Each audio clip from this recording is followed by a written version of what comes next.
Dnes si ukážeme, aká som skvelá kuchárka. Máme hrniec umytý. Máme polievku.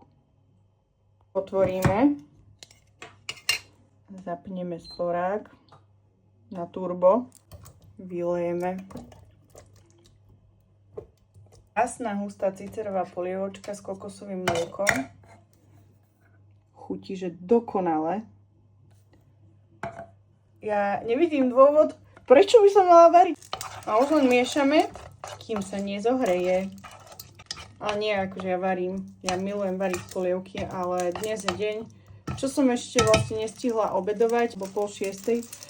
Takže toto narýchlo si spravím. Fakt, ak nestíhate, je to super vychytávka. Majú rôzne príchute, no rôzne polievky.